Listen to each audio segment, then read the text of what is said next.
Well, hello, welcome back to From the Heart, referred to as FTH. So, welcome back to FTH. Hello again, ladies, and I'm looking forward again to your insights and your experiences in these sessions. So, as we shared in the first episode of this series, we're taking our lead from a thank you letter that Tiffany scribed, and we followed the leading of Holy Spirit to expound on it.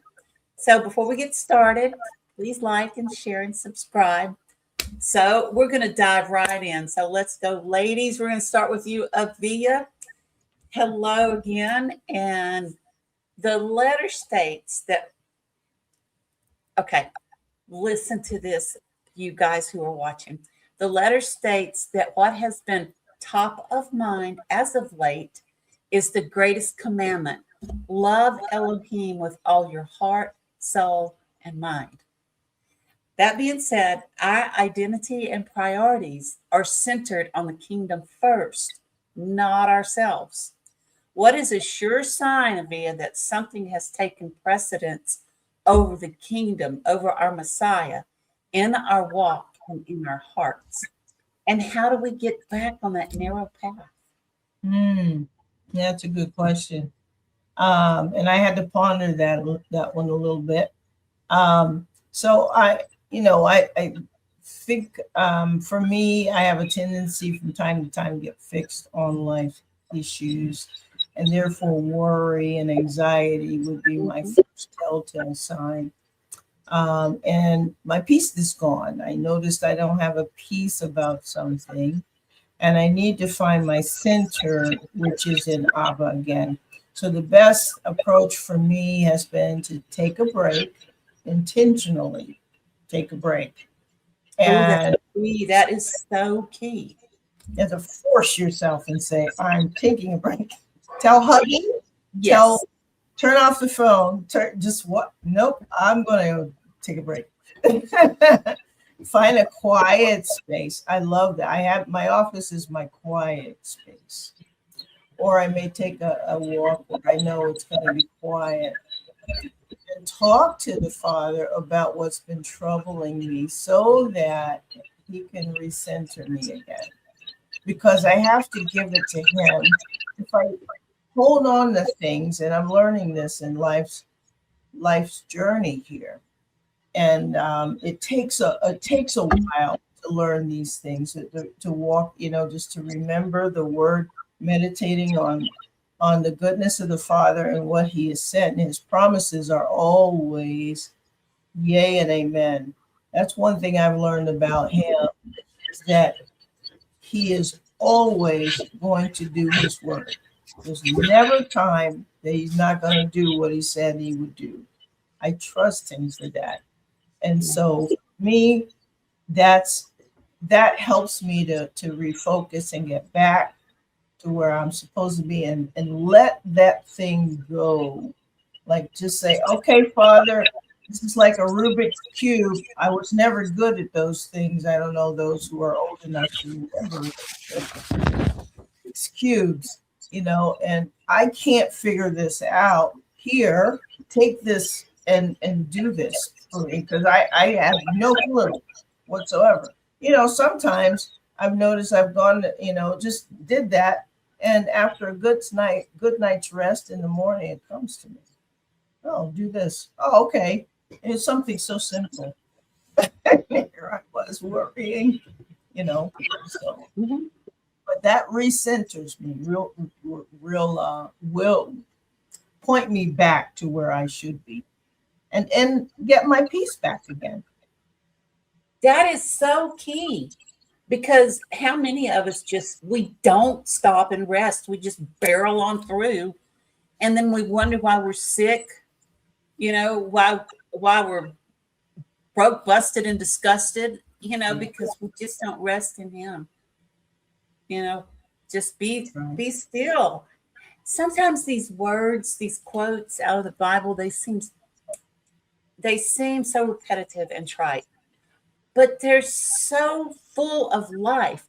Be still and know that I am God. I mean, that's just, that in itself is profound. So just Resting.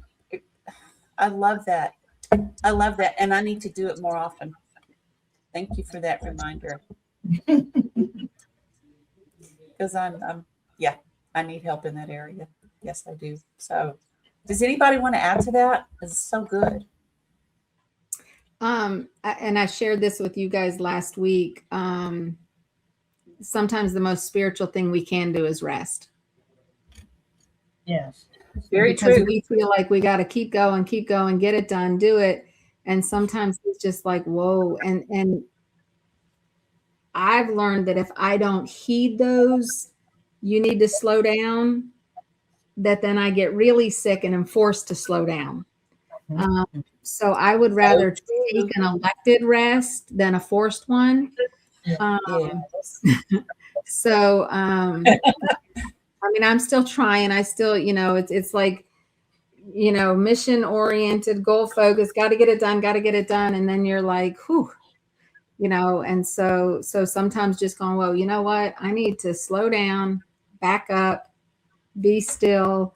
And I think that's harder today than it's ever been, because we have devices that are with us all the time, that anybody can call you anytime, anybody can message you anytime. I think back to, like, I used to go to the grocery store, especially when, like, Courtney was a baby, and I'd be like, okay, I'm going to go to the grocery store, doing my duties. And I would just walk the aisles. Like, I could just pace up, like, I'm by myself. Nobody's asking me anything. Nobody needs anything from me. Right? And you can't even do that anymore, because Nope. you're on the aisle and then the phone rings, and then you forget half of what you needed because you're dealing with texts and And so I think it's harder now than ever. And I think it's just a more concentrated, cognitive decision that we have to make to say, okay, stop the madness. Amen to that. Rest is important. Thank you. Thank you, ladies. So, okay, another point I love. Tiffany, I love the way the letter says, when we tend to our loved ones, our labors and work, when we experience suffering and trials, or even victories and success, all of these things are extensions of our identity in Messiah. So, can you give this is an interesting question. Can you give a parallel of how our walk coincides with the footsteps of our Messiah's life while he was upon the earth? How do the two compare? How do we mimic his example as our earthly rabbi? I love this so much. I'm so glad that you asked this question, because I never thought about it before. And it's him. So good. I mean, think about it. He was a son. He came in human form. He was a son. He was a brother. He was a friend. He was a community leader as a rabbi. He was an enemy to some.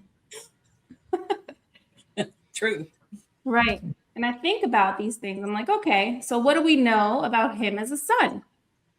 We know that when he was 13, he, got lost, and he was at the temple. And when his parents finally found him, he said, didn't you know I would be about my father's work? Like, you know where you'd find me. Right. So that's one clue. We know that when he goes back and preaches in his hometown, there's some kind of, he's not received well there. And anytime he's referred to his mother and his brothers, he's like, aren't you all who received the word of God, my brothers and my mother? Like, so there's importance in the roles that we have, or right. So now I'm going to compare it to our lives and how I think he has set an example for us. We are sons and daughters, husbands, wives, cousins, siblings, all the things, friends. None of those things take precedence over the kingdom, over the Father's work. He was a son, and to him, it was more important to be doing the work at the temple when he was 13 than to tell his parents where he was. Oh, good. I don't like that as a mom, but there's a lesson in it. none of these things should take precedence over our relationship with Yeshua. They can't.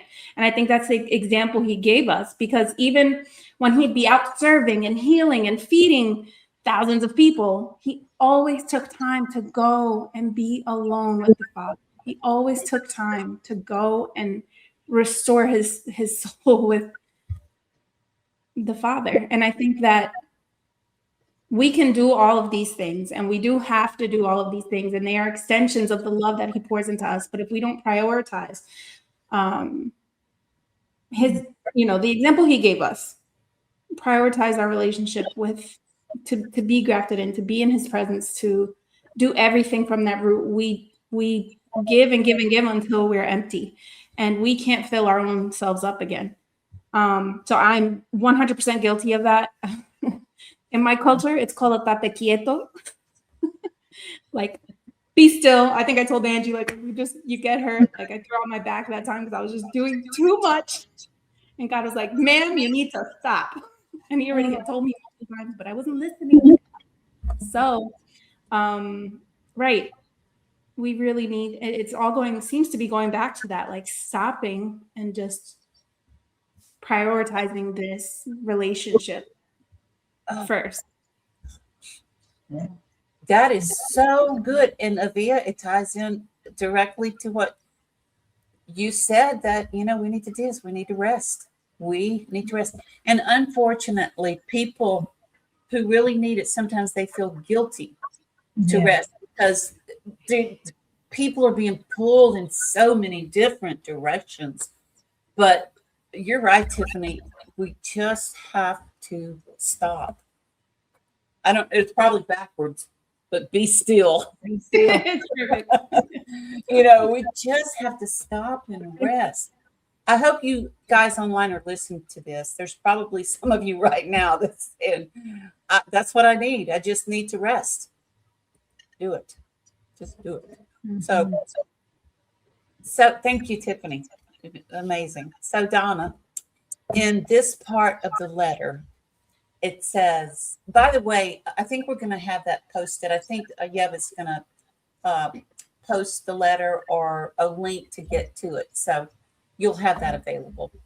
So Donna, in this part of the letter, it says, we, by the strength of Ruach HaKodesh, which is Holy Spirit, guard our hearts, for the things that are coming upon the earth will surely shake all that can be shaken. Wow. And that word all means all. This is a bold and humbling truth. But when these shakings come, it causes us to ask, will my identity in Messiah stand when all things are shaken? How do we position ourselves for this season of shaking, whether it is on a personal level, a national level, or a world level? That's a loaded question. Yeah. I think it kind of goes back to some of what we've been talking about, though, as far as where are we in the little things, and Girl, and that is so starts, you got to crawl, walk, run. And if you're not doing right crawling and you're not doing right walking, it's going to be hard to run. And so I think we're seeing shaking. I think there's a lot more shaking to come, but I think it's really like, where are we rooted? The saying, if you haven't built your house upon the rock, it's not too late to relocate. Because if you're on the sand, sorry, it's going to shift and sink. And I want to be on the rock. Do I get it right every time? No, none of us do. We're all, like I said, still stumbling, still crawling, still grabbing on. But I think in today's society, identity comes in being healthy, successful, secure, comfortable, and shaking will expose that. If your identity is in the job you have, the place you live, the toys you own, all that, I'm sorry, but when the shaking comes, that's going to hurt. And if your identity's in Messiah, we may be shaken, but we won't be destroyed. Amen. And so we know the Bible tells us the shaking is coming. It's not a surprise. He warned us, be ready. It's happening. It's coming. So right now, what, just like if you're training for a race or training for, we are running a race. We are, running a race every day with our creator, to our creator. And so we're in training. And so that means every day we got to get up, feed our muscles, feed our mind, feed our heart, feed, and are we feeding it his truth or the enemy's lies? And if we're feeding it the enemy's lies, Lord, help us all. If we're feeding it his truths and replacing those lies which come at us from every direction, then we've got that hide his word in our heart, that when that shaking comes, we'll know where to stand and cling. Truth. That is truth. And how do we do this? By reading the word, fellowshipping with each other, talking about him as we walk by the way, just keeping him at the forefront. Staying connected when sometimes we just want to isolate. Oh, yeah. That comes from being pulled in so many different directions too. Right. But this is so good as always. Can I just share real quick, Angie? I just feel like anybody wants to add anything. If somebody came into your home and brought a bag and said, I'm going to stay here, you're like, I don't know who you are. Like, do you pay rent here? Like, you're not just going to live here, but we allow it every day in our minds. And that's the most important real estate. Right. Does anybody want to add anything? If this has just been so insightful as usual. And thank you so much, ladies. And we want to thank you for tuning in. And share these videos with others. I know that there's people who need to hear what we're saying. I know this because it is from the Holy Spirit. So what I would do is I would ask us to examine our priorities according to the first commandment. This is not just words on a page, but it's an instruction that rules all things according to life and godliness. So we're not going to say we can't. We're going to say we will position ourselves, for the kingdom of Yehovah is at hand. More often than not, Yehovah, God, is not saying, I need you to try harder. Instead, he's saying, just come to me. So take your rest. Don't feel guilty about it. Do it. Do it. Well, and to finish that, come to me and I will give you rest. Amen. Amen. So thank you, Donna. Until next time, everybody. Shalom, shalom. Get some rest.